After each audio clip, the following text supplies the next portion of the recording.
आज का पहला पाठ प्रकाशना ग्रंथ अध्याय 11 पद संख्या 19, 12, 1 से 6, 10। सूर्य का वस्त्र ओढ़ी एक महिला और उसके पैरों तले चंद्रमा। स्वर्ग में ईश्वर का मंदिर खुल गया और मंदिर में विधान की मंजूषा दिखाई पड़ी। आकाश में एक महान चिन्ह दिखाई दिया। सूर्य का वस्त्र ओढ़ी एक महिला दिखाई पड़ी। उसके पैरों तले चंद्रमा था और उसके सिर पर 12 नक्षत्रों का मुकुट। वह गर्भवती थी और प्रसव वेदना से पीड़ित होकर चिल्लाती थी। तब आकाश में एक अन्य चिन्ह दिखाई पड़ा, लाल रंग का एक बहुत बड़ा पंखदार सांप। उसके 7 सिर थे, 10 सींग थे और हर एक सिर पर एक मुकुट था। उसकी पूंछ ने आकाश के 1/3 तारे बुहार कर पृथ्वी पर फेंक दिए। वह पंखदार सांप प्रसव पीड़ित महिला के सामने खड़ा रहा, जिससे वह नवजात शिशु को निगल जाए। उस महिला ने एक पुत्र प्रसव किया, जो लोह दंड से सब राष्ट्रों पर शासन करेगा।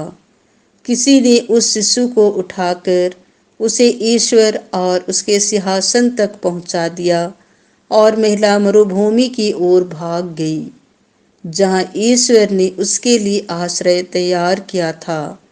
मैंने स्वर्ग में किसी को उस स्वर से यह कहते सुना, अब हमारे ईश्वर की विजय, सामर्थ्य तथा राजत्व और उसके मसीह का अधिकार प्रकट हुआ है।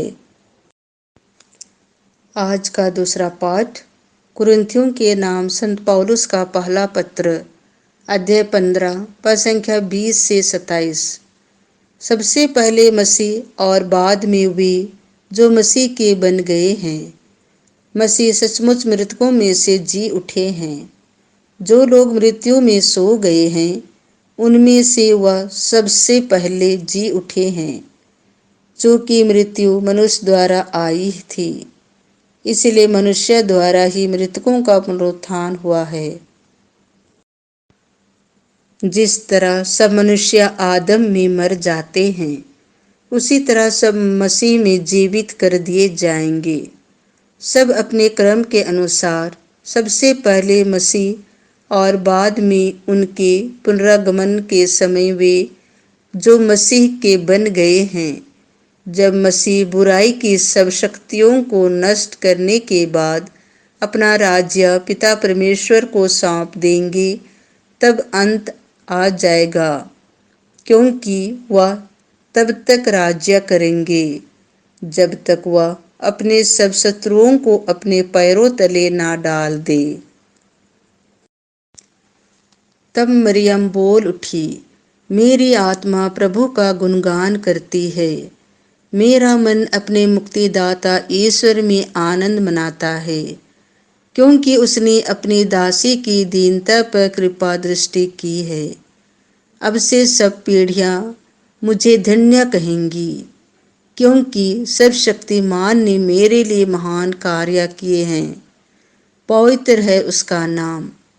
उसकी कृपा अपने श्रद्धालु भक्तों पर पीढ़ी दर पीढ़ी बनी रहती है। उसने अपना बाहुबल प्रदर्शित किया है। उसने घमंडियों को तितर बितर कर दिया है।